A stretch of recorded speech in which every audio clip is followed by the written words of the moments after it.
guys, it's Amy. Welcome back to Too Blessed. Well, as you can probably tell from the title of the video, I have a huge update. So I'm just going to get into it right away. So, if you've been following my channel, especially if you've been following my health updates, you know that I've been going through the process of trying to get approved for a kidney transplant. And this whole process actually started 4 years ago now, because we started out before I ever even started dialysis, because a lot of people can get preemptive transplants. So we started out, like I said, it's been 4 years now.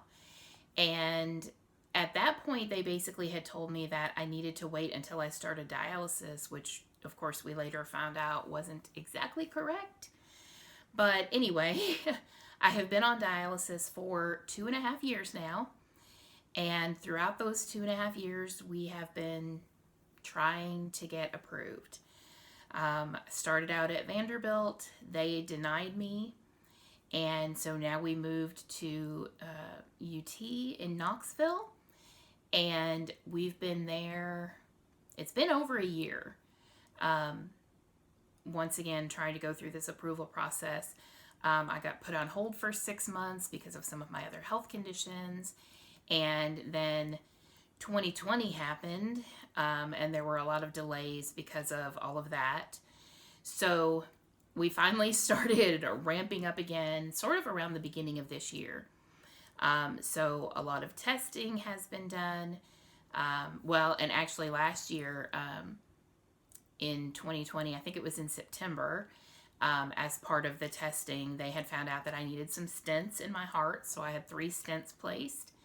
So doing good from that. So last week, last Tuesday, we had our final appointment at UT, which was a little bit more testing. And then we met with a few different members of the team. And the final sort of appointment that we had within that was meeting with one of the transplant surgeons. That was a little bit of a difficult appointment for me. When we left that day, I was very upset. I was under the impression from a lot of the things that she said that I was not going to be approved. That it just, that was kind of the impression that she gave. She listed out a lot of reasons as to why I was not a good candidate. Some of them were, probably valid. Like, I'm certainly a high risk patient, but I feel like every kidney transplant patient would be high risk because you have health problems. So that, and I've had a lot of surgeries. So that's not something that I'm ignorant of. I realize that a lot of my health conditions make just having surgery in general a higher risk than a healthy person, obviously. So, she was discussing my weight, the fact that I have diabetes, my gastroparesis, the fact that I just had those stents placed, the fact that I have had several attempts at access for my dialysis, like my fistulas and the grafts that I had, and that they had failed. So I was very discouraged that day, very highly discouraged. And I felt like at the very minimum that they were going to recommend either some more testing or more waiting or something like that. So when we were there on Tuesday, they had told us that they would be presenting my case to the transplant committee the following Monday, which was just a couple of days ago. And they said I should hear something either late Monday afternoon or by Tuesday at the latest. So I had just kind of put in my mind that I would hear on Tuesday so that I wouldn't be, too disappointed. And in fact, Monday I did not hear anything, But then Tuesday, I also didn't hear anything. And so late in the afternoon on Tuesday, I think it was about 4:30, I had called the nurse who was handling my case, and I just got her voicemail, so I just left her a message that, I was just curious because I hadn't heard anything.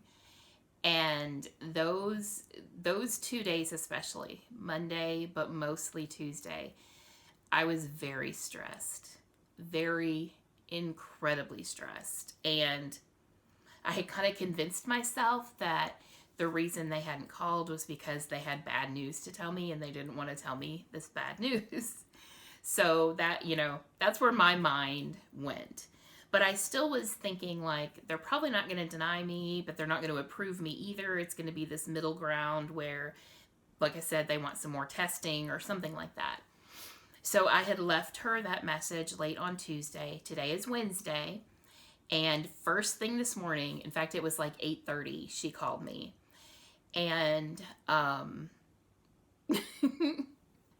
I get emotional over bad news, but now I'm getting emotional over good news. So what she told me is that she hadn't called right away because she was waiting for a response from one of my doctors.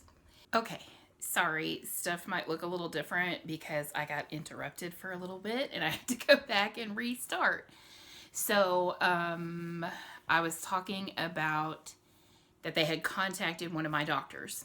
So she had sent a request to my cardiologist because I did have those stents placed back in September of 2020. And the cardiologist had put me, after I had those stents, had put me on a blood thinner. And you cannot have surgery while you're on a blood thinner because obviously it could cause you to bleed out, and that would be very terrible. So she had told me she was fully aware that I was trying to get approved for a kidney transplant. And so she had said that she wanted me to be on that blood thinner for at least 3 months. But what she wanted me to do was go ahead and stay on the blood thinner until they got to the point where they wanted to approve me for a transplant. And then, and then she said at that point I could stop taking it because she didn't want the fact that I was on a blood thinner to stop me from getting a transplant. So she had put that in her notes. But what the transplant team wanted was a confirmation from her that I could, in fact, right now stop taking the blood thinner. So she was kind of holding off on contacting me because she hoped to get a response back from the cardiologist fairly quickly. And in fact, ironically, I have an appointment with that cardiologist today. So when we go to her office this afternoon, we're going to let her know, hey, they're just waiting for a response from you, and then we can move forward. So my nurse that's handling my case, she said as soon as they get that confirmation from my cardiologist, I will be active on the transplant list. And honestly, I just was talking to my husband and I feel like it hasn't sunk in yet. It doesn't feel real because I really did not expect that. I fully anticipated that there was going to be more testing, that there was going to be more waiting, that there was going to be more struggling and fighting, and I'm kind of shocked in a good way, but kind of shocked. So I had, right before we went for that final appointment last week, I had posted pretty much everywhere I could find. I had posted on Facebook. I had posted, my personal Facebook. I had posted on my kidney transplant page. I had posted in a couple of different groups that I'm in, asking people to pray.